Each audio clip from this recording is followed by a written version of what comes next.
Oi, oi, tudo bem com vocês aí? Boa noite, boa noite. Boa noite. 6h30 já, né? Boa noite pra gente. Boa noite pra você aí, nosso amigo que está nos assistindo. Hoje nós vamos estar dando continuação ao estudo do livro de Atos. Hoje nós vamos estudar Atos capítulo 2. Semana passada nós estudamos Atos capítulo 1, não deu para filmar para vocês porque estava ruim aqui de memória, de espaço, mas hoje nós encontramos uma filmadora boa aí para filmar. Antes de a gente começar a estudar, nós vamos fazer uma oração, né? Pedir aí a atuação do Espírito Santo, porque o livro de Atos a gente descobriu semana passada que o protagonista, o ator principal é o Espírito Santo, né? Ele que capacita e capacitou os discípulos para fazer a obra. Então, precisamos também estar em espírito de oração. Nesse momento, vamos fechar os olhos e falar com Deus. Senhor Deus, nosso querido Pai maravilhoso, muito obrigado, Senhor, porque estamos aqui na Tua casa de oração para louvar e glorificar o Teu santo nome. Amém. Senhor Deus, nós estamos aqui para buscar o poder do Espírito Santo sobre as nossas vidas, para que possamos ser cheios do Espírito Santo, Pai.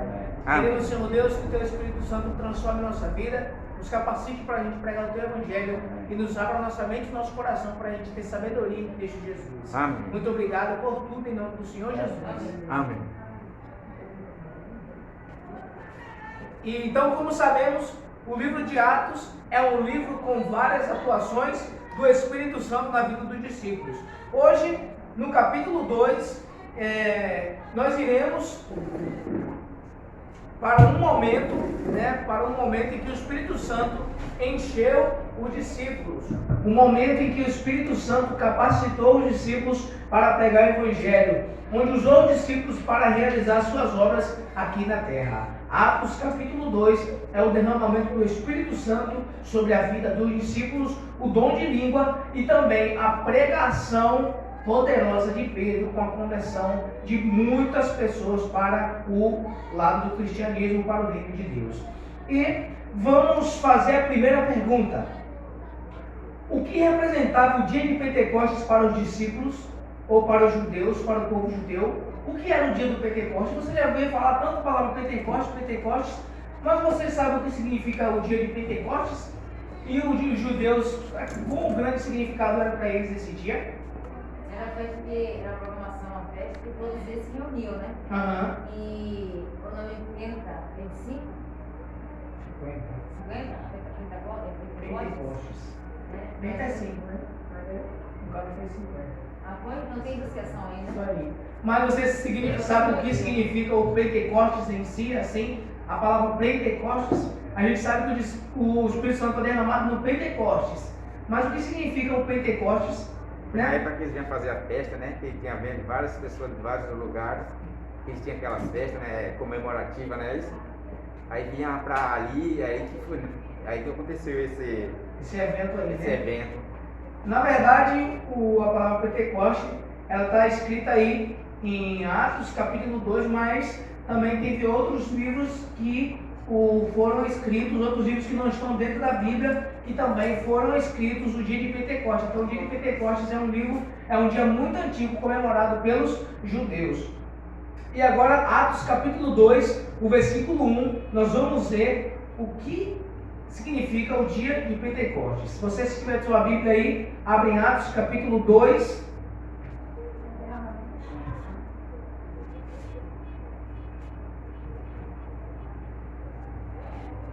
E hoje nós vamos passear mais por Atos, depois nós vamos para outros evangelhos também.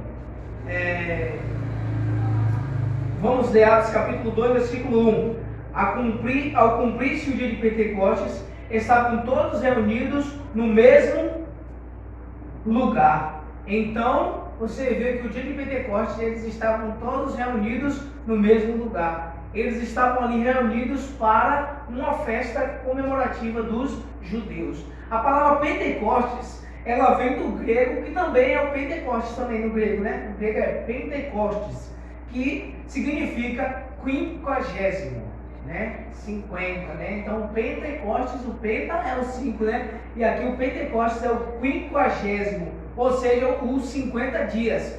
E isso se comemorava o início das festas dos pães asmos e das festas das primícias. aí então as festas das semanas ou as festas dos Pentecostes, que tem também escrito na Bíblia dessa forma. O dia de Pentecostes dependia da data da Páscoa, dependia muito da data da Páscoa. Quando Jesus foi lá e se perdeu da família, ele estava ali próximo, depois, ali no tempo da Páscoa, onde todos foram para lá e Jesus se perdeu ali, Maria perdeu Jesus no meio da multidão, porque eles foram para visitar Jerusalém e eram muitas pessoas de todos os lugares, porque era um dia da Páscoa ali, todo judeu ia para lá, porque era o início das festas comemorativas dos pães ázimos e também do Pentecostes, as festas das semanas. O dia de Pentecostes, como eu falei, dependia da festa da Páscoa. Se no dia 14 do mês de Nisan, fosse comemorada a Páscoa, o dia 15 iniciava a festa dos pães ázimos. E no dia 16 era levado um feixe das primícias. A partir desse dia 16, então contava-se 7 semanas, mais um dia.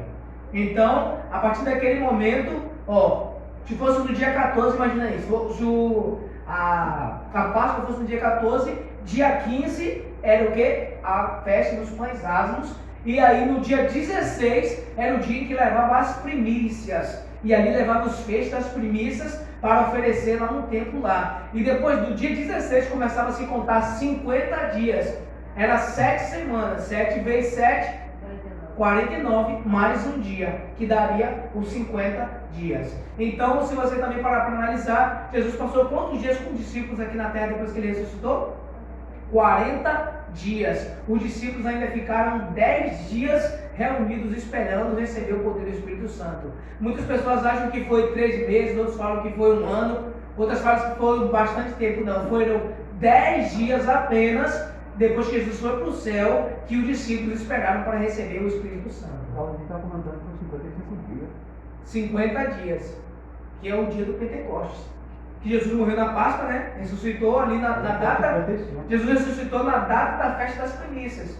Ele morreu sexta-feira santa. Aí no dia sábado era a festa dos pães ázimos. E no dia era o dia da primícia, no domingo que ele ressuscitou. E aí passou nos 50 dias, que é o dia do Pentecostes, que os discípulos receberam o poder. Então foram 40 dias Jesus com os discípulos, mais 10 dias os discípulos esperando para receber o poder do Espírito Santo.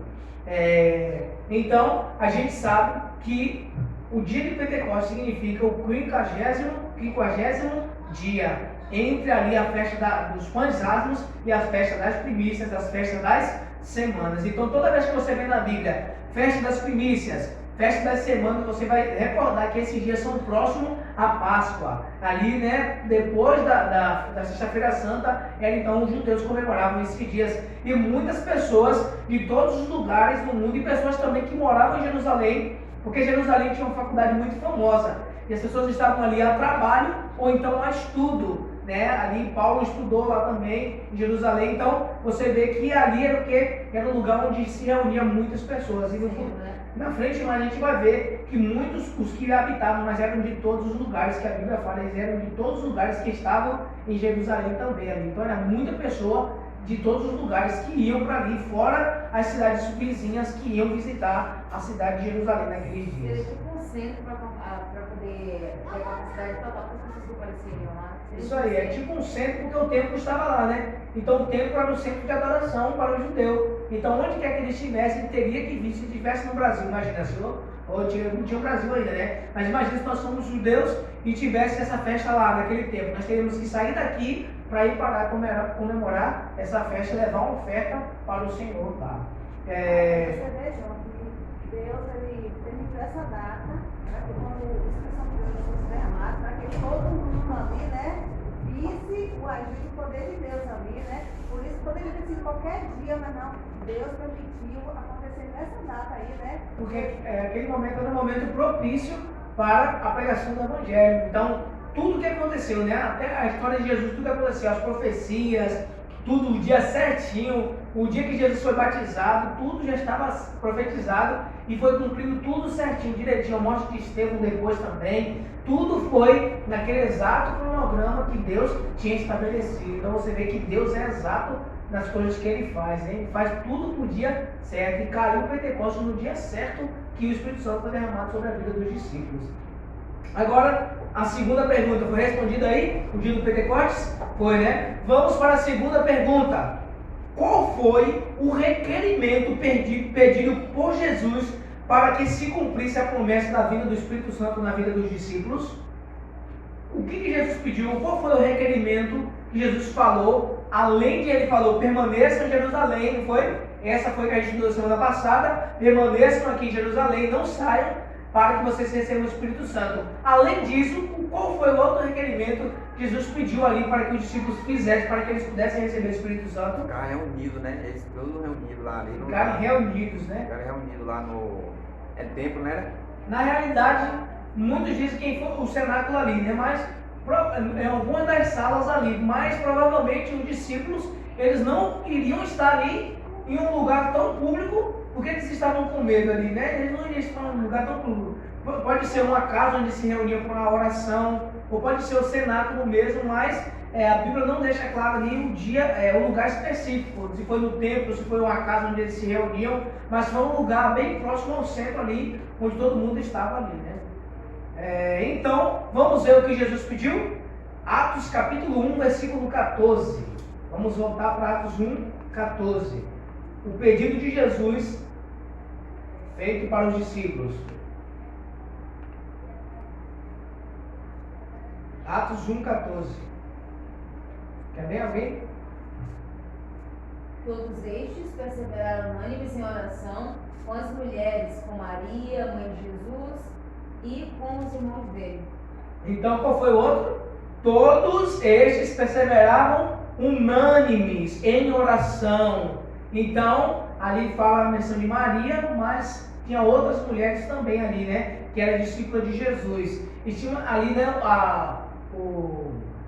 que eu tirei a fonte aqui dos estudos da Bíblia, é o que? O livro que eu estava estudando? O Logos, né? Ali a gente estava estudando o comentário adventista e lá fala que estava reunido cerca de 120 pessoas. 120 discípulos, não foi só os 12 discípulos, eram 120 pessoas reunidas naquele mesmo lugar, todos unânimes, e eles perseveraram ali unânimes em oração. Então, além deles não saírem de Jerusalém, eles precisariam estar em um espírito de unanimidade. Interessante de tudo, João, que no geral, se ele ignorar o espírito que você falou aí, que tinham pessoas mais ali reunidas, o que acontece? Dá a entender, quando fala assim que se receberam o Espírito Santo, dá a entender que foram 12, mas aqui a gente vê o que tinha mulheres, Maria, que é a mãe de Jesus. Então mostra que quando o Espírito Santo desceu em forma de língua de fogo, não desceu só sobre o discípulo, não, desceu sobre aquelas mulheres, sobre todo mundo que estava Todo mundo que estava reunido ali, 120 pessoas. E fica claro que existia união entre os crentes, e todo o ciúme que eles foram ali, que foi revelado na falha em curar. Vocês lembram lá de curar o rapaz possesso pelo demônio? Eles foram o quê? Eles tinham um ciúme ali entre eles e foram revelados aquilo ali. Eles não tiveram poder porque eles ficaram com aquele espírito de ali, né, desunião, não conseguiram expelir o demônio daquele jovem. Que está em Marcos 9, 14, 19. A gente não vai ler, mas se você quiser ler aí, pode ficar à vontade depois. E também na luta pela posição mais elevada, em Lucas 22, 24, e na recusa em lavar os pés uns dos outros, lá em João capítulo 13, versículo 3 a 17, quando Jesus fez a ceia lá, que os discípulos não quiseram lavar os pés uns dos outros. Nesse momento, eles já não tinham esse espírito de desunião, porque eles perseveraram unânimes, um ajudava o outro em espírito de oração. O pensamento de um era também o pensamento do outro, estar se preparando para receber o Espírito Santo. Então, tudo de ruim no coração dos discípulos havia se dissipado. E depois, sabe de quê? Da agonia, da crucifixão de Jesus. Depois que eles viram Jesus morrendo na cruz e ressuscitou, a glória de Cristo ressuscitado, e depois da majestade da ascensão de Cristo, durante o período dos discípulos permaneceram em contato com Jesus também aqui na terra, os 40 dias, podemos concluir que os discípulos ficaram 10 dias expectantes em união e oração para receber a promessa de Jesus. Tudo o que interfere na unidade dos cristãos deve ser removido. para não obstruir o caminho do Espírito que faz a obra de Deus em seu povo. Então, aqui falou que todo o Espírito que causa obstruição, né, que interfere o caminho do Espírito Santo trabalhar, deve ser tirado da vida dos cristãos para receber o poder do Espírito Santo. Então você vê por aí as pessoas dizendo que estão sendo usadas pelo Espírito Santo, mas não tem um espírito de união. Um dos fatores que revela se a pessoa tem o Espírito Santo é a união, porque a união é aquilo que o Espírito Santo precisa para que ele haja em comum acesso para todas as pessoas. Ele dá o poder quando a igreja está em espírito de união, né? Tanto que a profecia, né, do derramamento do Espírito Santo, quando toda a metade da igreja estiver o quê? União, pedindo pelo Espírito Santo. Então nós não recebemos também o Espírito Santo porque nós não estamos em união e também porque nós não pedimos. Diz que o Pai está, Jesus ali está ansioso para dar o Espírito Santo para aqueles que o pedirem, né? Assim como o Pai está ansioso para dar coisas boas para os seus filhos também. Agora outra pergunta: os discípulos foram pegos de surpresa no momento da vinda do Consolador? O que vocês acham? O Espírito Santo? Eles foram pegos de surpresa? Não, porque Jesus mandou, eles ficaram, né, reunidos, aí não foi. Mas eu não digo surpresa assim, né? Tipo assim, mas momentâneo assim, eles imaginavam que era aquela hora ou não? O que vocês acham? Eles imaginavam que era aquele dia que iria vir ou eles estavam ali esperando ainda, não tinha promessa de dia nenhum? Acho que aí eles deu, assim, pelo exemplo, assim, né, concepção, pela lógica, ele foi pregado de surpresa, né? Porque ele estava esperando e não sabia o dia nem a hora, né? Então, naquele momento que veio, que eles perceberam que ali, né? Também, João, eles também não sabiam a forma de como o Espírito Santo de Deus viria. Tinha promessa, mas eles não sabiam. Você vê que Deus usou uma forma tão assim, diferente. Como que só com forma de língua de fogo sobre a cabeça. Primeiro, a Bíblia diz que não tem um vento ali dentro daquele local ali, né? Eles sentiram ali, começou a descer o poder, né? Então... É muito interessante, porque quando eu vi a história de Elias, que ele estava depressivo, que ele foi lá também no exército, se escondeu, o Senhor saiu da porta da caverna e deixou que ele ficasse olhando. Aí naquele momento estava olhando ali, aí mostrou que veio terremoto, veio fogo, veio isso, veio aquilo, veio tudo muito forte, e não foi nada do Senhor. Aí veio um cício, veio suave, um negócio bem tranquilo. Aí falou, Deus está presente, ele saiu da caverna, né? Aí como identificar essa situação, que uma hora é Deus, um tranquilo, que é o Espírito Santo veio dessa situação toda avassaladora, né? Então os discípulos eles não entendiam como seriam, eles não tinham noção nenhuma como seria a vinda do Espírito Santo, e eles também foram pegos de surpresa, eles estavam se preparando. Tipo assim, nós estamos nos preparando para Jesus voltar, não é isso aí? Mas Jesus fala que ele vai vir como um ladrão, vai pegar todo mundo de surpresa. Porque quanto menos esperar, Jesus vai voltar. Mesmo que você se prepare, você pode morrer. Jesus já voltou para você, no caso, né? Depois você só vai esperar Jesus voltar e te ressuscitar. Então eles foram pegos naquele momento de surpresa. Se você ler o capítulo 2, versículo 2 de Atos, você vai entender se foi de surpresa ou não. Capítulo 2, versículo 2 de Atos dos Apóstolos. Atos 2, 2.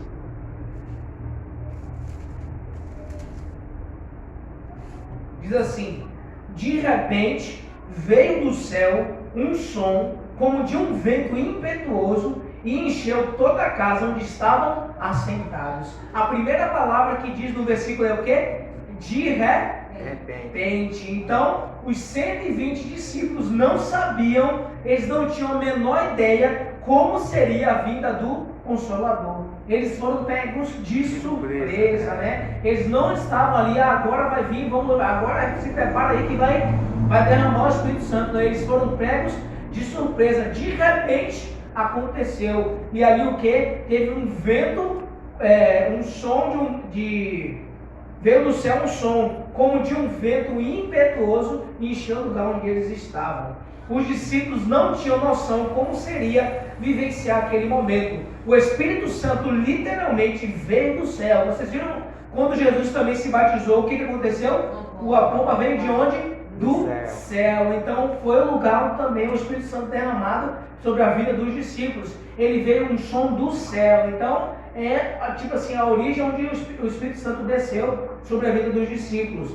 E eles ouviram um som ou um barulho, que do grego a origem é eco. Esse som a origem é eco, né? Quando você fala, vem um eco. Eles viram um barulho, um som, um eco, como o barulho de um mar, como um clangor de uma trombeta do Sinai, né? Lá no Monte Sinai. Não teve um vento. Uma coisa interessante. Não teve um vento. O barulho foi como de um vento impetuoso. Não foi o barulho de um vento, foi como se tivesse sido um vento, um barulho de um vento impetuoso. Foi como se fosse um vento, ou seja, como se fosse um fôlego sobrenatural que os discípulos experimentaram quando o Senhor soprou sobre eles e disse: recebam o Espírito Santo. Vocês lembram lá que Jesus falou com os discípulos? Recebam, soprou sobre eles? Então foi a mesma sensação que eles sentiram quando o Espírito Santo foi derramado sobre a vida deles. Isso está em João, capítulo 20, versículo 22. Vocês vão ver Jesus soprando sobre os discípulos e dando a ele o poder do Espírito Santo. Uma coisa que chamou muita atenção, que ele comentou comigo, eu achei muito interessante, né? Que criação de Deus não criou o ar, não foi?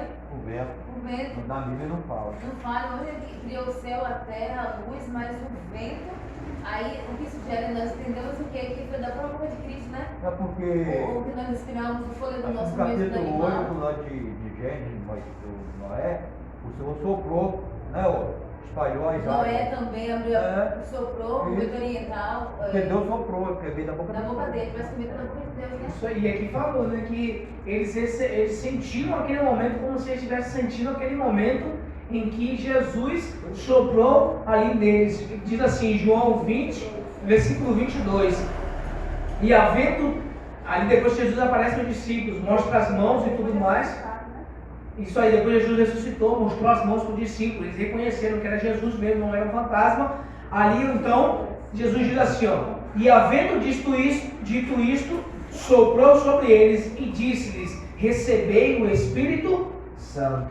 Então aquela sensação que os discípulos sentiram quando Jesus soprou sobre eles e eles receberam o Espírito Santo, foi a mesma sensação que eles sentiram no dia do Pentecostes. Então o som foi como de um vento. Não foi um vento, foi como se tivesse um vento, um barulho de um vento muito ensurdecedor, como um barulho de uma trombeta. Encheu o lugar, assim como o vento faz, o som também encheu todo lugar onde eles estavam. Quando você toca um som aqui, o som enche todo lugar, todo espaço ele entra, né? Um vento também, todo lugar ele entra. Então aquilo foi a sensação que os discípulos sentiram no lugar onde eles estavam. Então o barulho encheu a casa onde eles estavam. Então todos os discípulos ouviram aquilo e ficaram atônitos, né, quanto àquela vinda do Espírito Santo na vida dele. Agora uma pergunta. Aí depois diz que foi derramado sobre eles língua como de fogo. O fogo era real? Acho que sim. Era como de fogo, acho que não era não, né? O fogo era real? É o que está dizendo que língua como de fogo. Como, né? Então o vento era, o barulho era como se fosse um De vento. fogo, E o fogo era como se fosse De fogo. um fogo. Então o fogo não era real.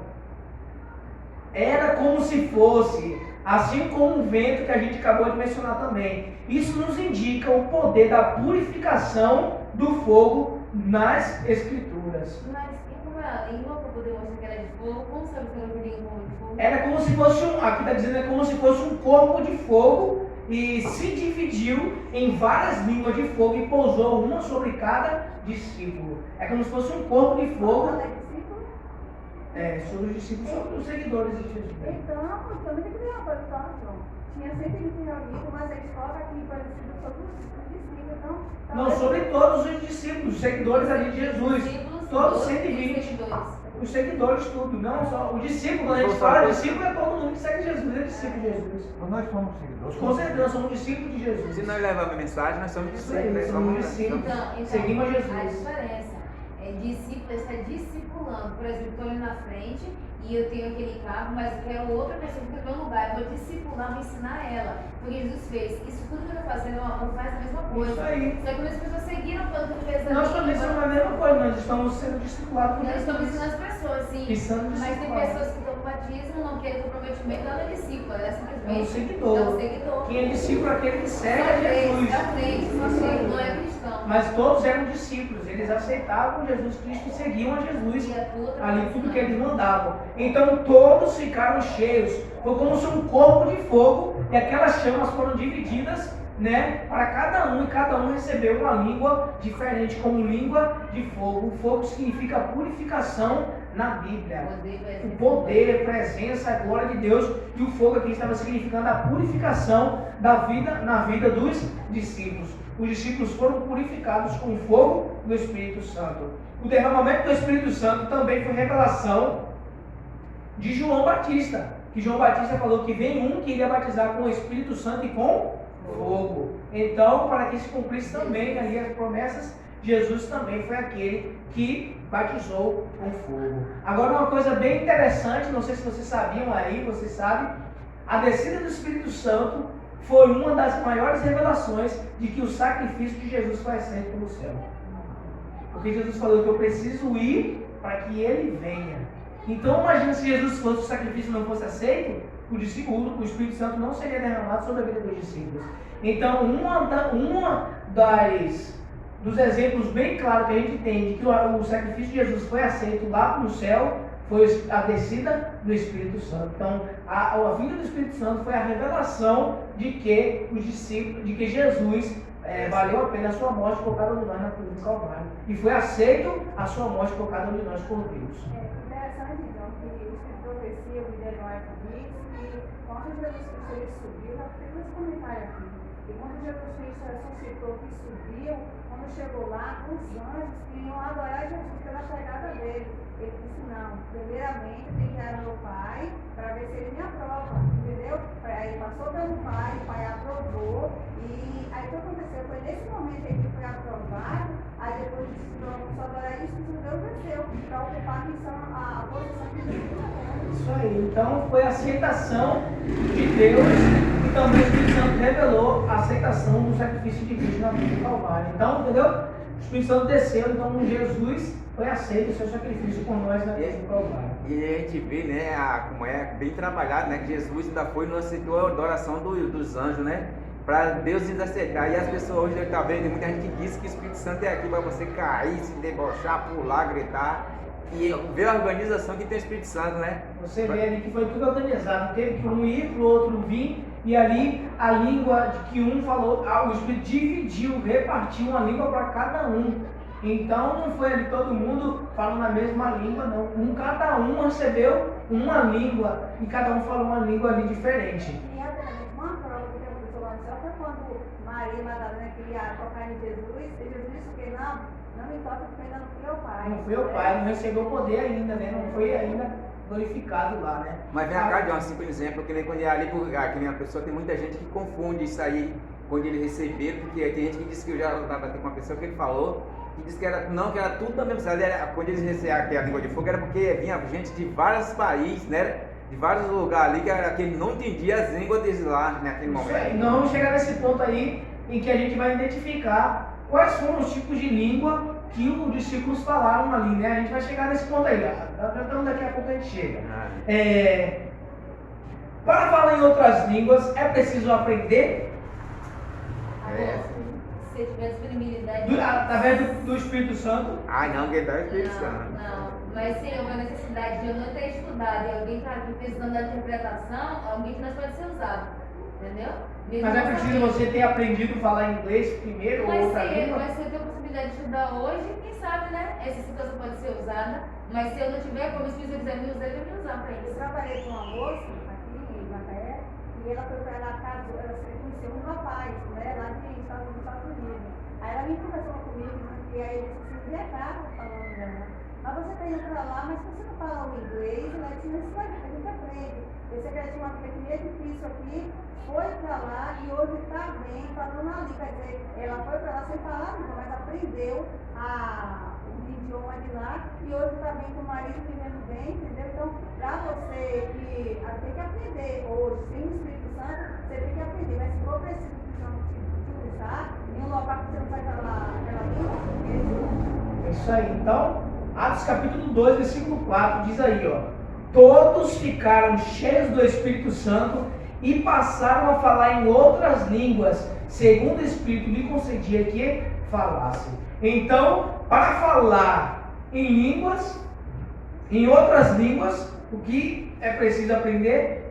Esse tipo de língua do dom do Espírito Santo não é preciso. Para falar movido pelo Espírito Santo, não é necessário aprender a falar. Os discípulos passaram a falar imediatamente, sem nenhuma aprendizagem. Aquele momento foi derramado, eles começaram a falar sem nenhuma aprendizagem. Que tipo de língua foi falado no Pentecostes? Essa é a pergunta que o Guilherme fez ali, né? Que tipo de língua foi falado no Pentecostes? A palavra grega traduzida aí para eles falarem outras línguas vem do grego também, que é o glossai, usado aqui e no versículo 11 também. No capítulo 2, versículo 11, é o mesmo tipo de língua. 2:11 diz: tanto judeus como prosélitos, cretenses e arábios, como os ouvimos falar em nossas próprias línguas as grandezas de Deus. Então, tanto essa língua aqui,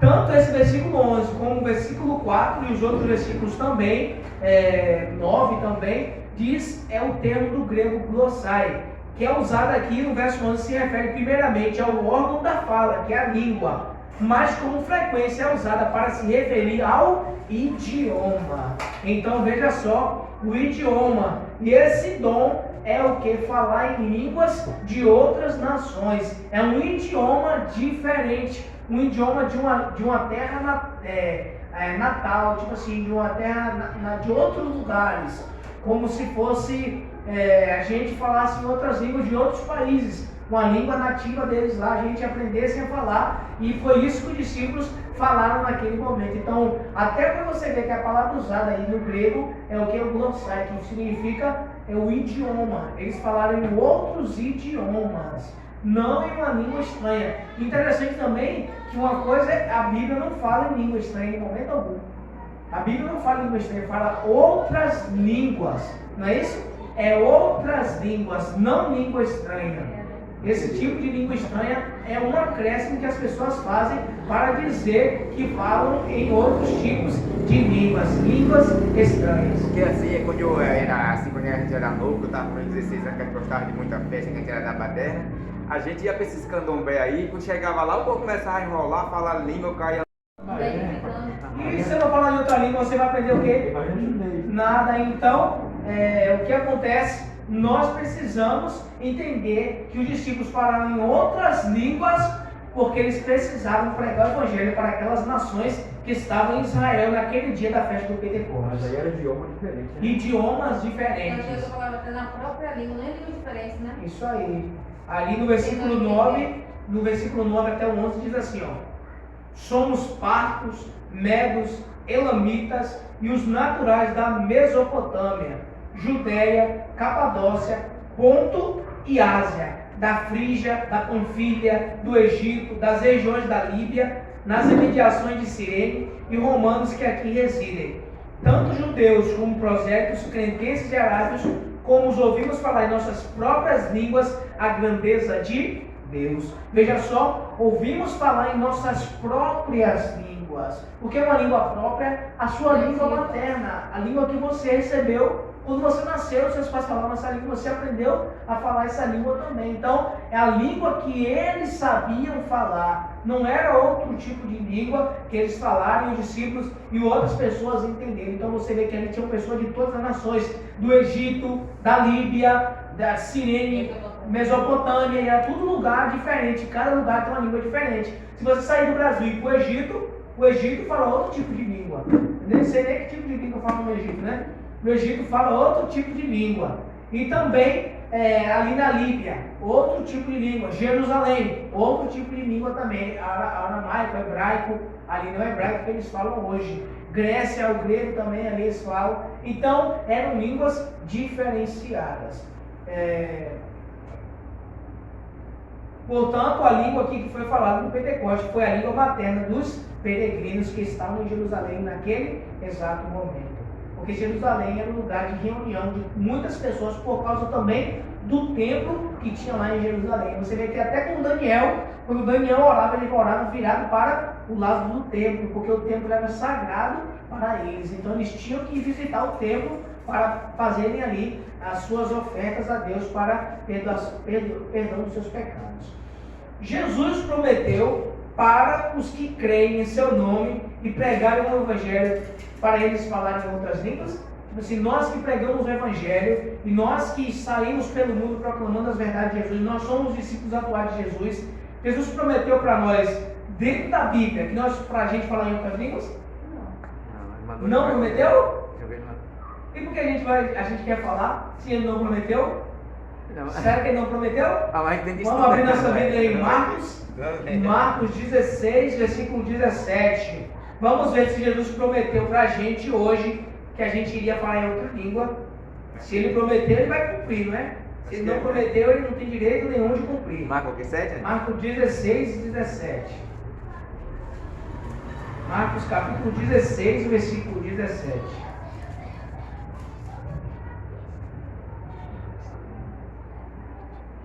Diz assim: estes sinais hão de acompanhar aqueles que creem em meu nome, expelirão demônios, falarão novas línguas. Veja só, Jesus prometeu para mim e para você que nós temos o dom de expelir demônios e falar em outras línguas. Veja só, até com Jesus ele não falou língua estranha, ele falou outras línguas.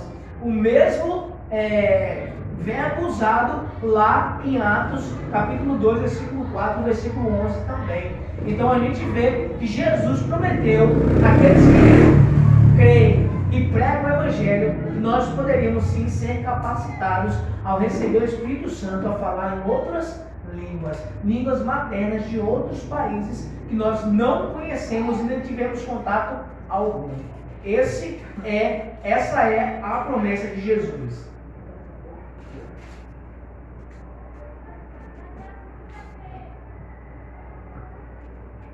Agora, vamos para outra pergunta. Qual foi o impacto do evento sobrenatural do Espírito Santo? Um evento tão grande igual aquele, teve um impacto. Que impacto foi? Foi que o Quando Pedro pregou ali, né?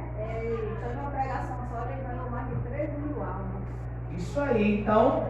E também um outro momento em que também Pedro foi visitar os gentios e ele batizou lá, eles receberam também o poder do Espírito Santo, foram batizados lá também. Cornélio, né? Isso aí. Então você vê Atos capítulo 2, versículo 41, diz a conversão de mais de 3.000 almas ali. E também na Atos capítulo 10, versículo 45 e 46, a visita de Pedro aos gentios, onde os gentios também recebem o Espírito Santo e Pedro batiza ali os gentios. Então qual foi o impacto? A conversão de almas. Toda vez que o Espírito Santo te usar, é para salvar almas.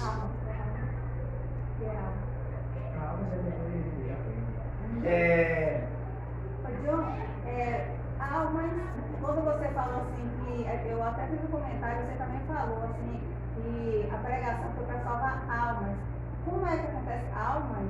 Almas é pessoa, né? Que quando é Gênesis capítulo 2, versículo 1 ali, né? Deus soprou no 1 e 2 ali, né? Deus soprou nas narinas o fôlego de vida, o homem se tornou uma alma vivente. O homem passou a ser uma alma. Então a alma é uma pessoa, é um conjunto de respiração e corpo que se transforma em uma alma vivente. Morreu, respiração, vai embora e pronto, acabou. Então as pessoas, as 3.000 pessoas, porque não tinha como Pedro converter a alma, né? Porque a alma não tem como se converter, ele não sabia, não estava vendo a alma também. Então eram as pessoas que estavam ali, que foram convertidas. As 3.000 pessoas que estavam ouvindo o discurso de Pedro. É porque muita gente fala na área católica, quando a pessoa morre, a alma fica vagando, vai para Deus, né? Isso é tudo, A alma não. Isso é tudo lendário. Isso aí, alma é o corpo, ali a respiração e o corpo é uma alma vivente. Nós não temos, nós somos a alma vivente. E tem gente essa semana mesmo conversando com uma mulher, ela disse assim que quando a pessoa morre fazendo as coisas erradas, A alma vai para o inferno, eu disse minha. A pessoa, então nós vimos que ali houve uma conversão do Espírito Santo na vida dos discípulos, e além deles falarem em língua, qual outro dom eles receberam? Expulsar demônios não. O quê? Eles tinham dom também, né? Mas naquele momento, além de falar em línguas, outras línguas, qual foi o outro dom que eles receberam?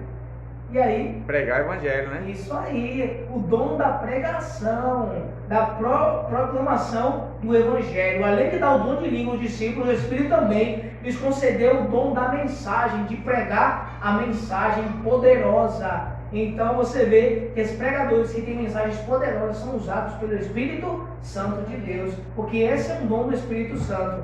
E aí você vê, né, que nós também podemos ter o dom também de línguas e o dom da mensagem também de pregar mensagem. Eles falavam sobre a orientação direta do Espírito Santo. É como se o Espírito Santo estivesse falando com eles e eles falavam para as pessoas. Então era esse o dom que eles receberam também. Agora, quando a multidão se aproximou do lugar onde os discípulos estavam, o que eles ouviram? O dom recaiu sobre os apóstolos ou sobre os ouvintes? É outra pergunta interessante, né? Que a gente vê muito, as pessoas se perguntam: a gente vai falar em língua, a gente vai falar em outra língua, ou a gente vai falar na nossa língua e a pessoa vai entender na língua dele? E aí, como identificar? Existem esses dois tipos de dons. Naquele momento ali, os discípulos falaram em outras línguas, os discípulos entenderam, as pessoas entenderam na língua deles, ou o discípulo fala na sua própria língua, eles entenderam na língua deles? Pode perguntar. Suponhamos assim, nós somos brasileiros aqui, né? Aham. Vem 100 pessoas vindo para cá. Você vai ter que ter um tradutor para falar para eles. Isso aí, o tradutor. Mas se o Espírito Santo estiver sobre você, você vai falar na língua, aí vai falar, aí o quê? Você vai falar na sua língua, eles vão entender na língua dele, ou você vai falar na língua deles e eles vão entender? Vocês vão falar na língua deles? Eu acho assim, e o Espírito Santo de Deus vai trabalhar dessa maneira, não trabalhou lá. Por exemplo, você vai estar aqui pregando, você está aí agora. Aí tem, cada um de nós aqui somos de lugares diferentes, de linguagens diferentes. Aí você vai falar na sua linguagem, e o Espírito Santo de Deus vai pegar a sua mensagem, vai mover para ele entender na linguagem dele, eu na minha, entendeu? Então vai acontecer dessa maneira. Você não vai ser usado para falar na língua dele depois na minha, não, porque aí não tem tempo para isso. Então, Deus vai fazer o trabalho completo, vai usar você e cada um vai entender na sua linguagem. Vamos ver em Atos 2,6, qual o tipo de dom e o que os discípulos, o que as pessoas ouviram vindo ali do lugar onde os discípulos estavam reunidos. 2,6 diz assim: quando, pois, se fez ouvir aquela voz, afluiu a multidão, que se possuía de perplexidade, porquanto cada um os ouvia falar na sua própria língua. Está vendo? Provavelmente os discípulos, cada discípulo recebeu uma língua diferente, um idioma diferente. E cada um que entendia o que o discípulo estava falando se aproximava, porque eles estavam entendendo o que eles estavam falando. Então eles não estavam falando na língua deles e as pessoas ouvindo na linguagem estrangeiras deles, não. Os discípulos estavam falando na língua que eles não sabiam falar, porque quem recebeu o Espírito Santo foi as pessoas ou foi os discípulos? Os discípulos. Então foram os discípulos que tiveram o dom de falar em línguas. E não as pessoas que estavam com o dom de ouvir em outras línguas. É o diferencial aí. Mas tinha muita gente ali, Tinham 120 pessoas, discípulos ali naquele lugar Tinha reunido. muito, na reunido, mas tinha muita gente. Cada um falando uma língua diferente. Imagina. Aqui no verso 13, vem confirmando essa questão, que eles estavam falando no idioma das pessoas que estavam ali. Porque é tanto que eles começaram a zombar e achando que eles estavam embriagados. Porque eles estavam conseguindo falar no idioma deles. Isso aí. Então, cada um falava em um idioma diferenciado. E Pedro, quando pregou para as 3.000 pessoas, existiam ali mais de tantos idiomas. Cada discípulo recebeu um idioma diferente. Agora Pedro pregou para 3.000 pessoas diferentes idiomas. E agora o que aconteceu ali? Pedro falou e todo mundo entendeu nas suas próprias línguas. Então aí Tá vendo só? Houve dois momentos. Existe também esse tipo de dom também, que você vai falar ali na língua e eles vão entender. Porque Paulo reconhece mais tarde, em 1 Coríntios capítulo 12, versículo 30, a interpretação de línguas. Existe o dom de interpretação de línguas. 1 Coríntios 12, 30, 1 Coríntios 14, 13 e 27 também. Ali fala que Paulo também reconhece o dom de interpretação de línguas. Então, provável você está falando aqui e a pessoa está com o Espírito Santo também interpretando para as pessoas que estão ouvindo. Esse também é um tipo de dom de língua também. Mas Paulo também fala, se alguém falar em outra língua e não ter quem interprete, é melhor que essa pessoa não fale. Porque se a pessoa não vai entender, por que vai falar? Então, se você está com o Espírito Santo e a pessoa está com o dom de interpretação, é lícito falar à igreja. Mas se você está com o Espírito Santo e a pessoa não está entendendo, é preciso de um intérprete. E já que não tem um intérprete, aquele dom de língua é falso. Então, hoje em dia, a gente consegue entender se é falso ou não, porque as pessoas estão dentro das religiões, das igrejas, falando em outras línguas, mas ninguém está entendendo nada e também não tem quem interprete aquele tipo de dom de língua. Então, as pessoas estão cegas espiritualmente, porque a verdade, ela é clara, não tem nada de dificuldade aqui, não tem problema, não tem uma coisa extraordinária para você entender, é fácil. A língua é o idioma das pessoas e para você falar em língua precisa ter quem interprete. Então, se alguém está falando em língua, se o pastor está falando em língua e ninguém está interpretando, ele está usando as palavras inutilmente, como Paulo falou ali nos seus escritos. Uma coisa interessante que às vezes a pessoa acha que quando tem um culto que a pessoa começa a falar em língua, e dizem que é assim o poder do Espírito Santo. Eu já vi pessoas que não estão na igreja, não é cristão, e chega para imitar, fala a mesma língua das pessoas que falam. Então você vê que não é o Espírito Santo. E outra coisa, tem algo que acontece que é estudado. O falar em língua tem um estudo apropriado para falar em língua. Então, alguns casos acontece nesse fato. Mas como a gente falou aqui no início, não é preciso estudar para falar em língua. Não, esse tipo de língua que as pessoas falam. Não, então a gente vê que a falsificação é tão grande porque não precisa ser estudado para falar em língua, precisa estudar o bom de como que fala em língua para falar. É uma capacitação do Espírito Santo, é sobrenatural, não tem explicação. E uma outra coisa também que é falado, embora a gente já saiba desse contexto, que é um contexto poético, né? Falar em língua dos anjos, como as pessoas falam, se parar para aprofundar mesmo, língua dos anjos. Ele falou com Maria que até Jesus, ela entendeu. Falou com Isabel, com o esposo de Isabel, né? Ele entendeu que teria um filho, ainda falou que o filho era João, ele escreveu o nome João. Então até os próprios anjos falam a nossa língua, não língua diferenciada que a gente não entenda, entende? Tipo, sobrenatural, não, é a nossa própria língua. Isso aí, então também tem onde dizer língua dos anjos, né? Os anjos sempre quando vieram na terra falaram na língua das pessoas, eles entenderam. Não precisa ninguém interpretar, eles entenderam ali o que os anjos estavam falando. E como no caso ali de Isabel, escreveu até o nome, João, o pai de João, escreveu, Zacarias escreveu o nome de João ali na sua própria língua. Então, a língua dos anjos é uma língua normal, ele fala em português, o anjo fala em outros tipos de língua também, outras línguas também, porque eles são cheios do Espírito Santo, cheios de poder. Agora, para a gente finalizar, Deus limita o seu dom para nós hoje? Limita se eu parar de usar meu dom, ele vai tirar. Mas se eu começar a usar, ele vai começar a colocar mais em mim, eu acho. Isso aí. Nós vamos ver uma citação aqui de Atos dos Apóstolos. Esse livro é condensado, né, para jovens. A página 27 está bem claro aí dizendo se Deus limita o seu dom para nós hoje ou não. No capítulo 5, o dom do Espírito. Aí diz assim, na página 27, Deus não limitou o seu dom. A promessa de Cristo de enviar o Espírito Santo não mudou com o passar do tempo. Se não percebemos seu cumprimento hoje, é porque não a compreendemos como deveríamos. Em qualquer lugar onde os cristãos menosprezam o Espírito Santo, encontramos ali seca, escuridão e morte espiritual. Quando questões menores ocupam a atenção, falta o poder divino necessário para o crescimento e prosperidade da igreja. Porque não temos fome e sede do Espírito, o Senhor está mais disposto a conceder o Espírito do que aos pais a dar boas coisas aos seus filhos. Todo obreiro deveria pedir a Deus o batismo diário do Espírito Santo. Obreiros de Deus, a presença do Espírito Santo conosco nos dará poder para compartilhar a verdade, um poder que toda a glória deste mundo não seria capaz de te dar. As palavras que Jesus pronunciou aos seus discípulos também são para nós hoje.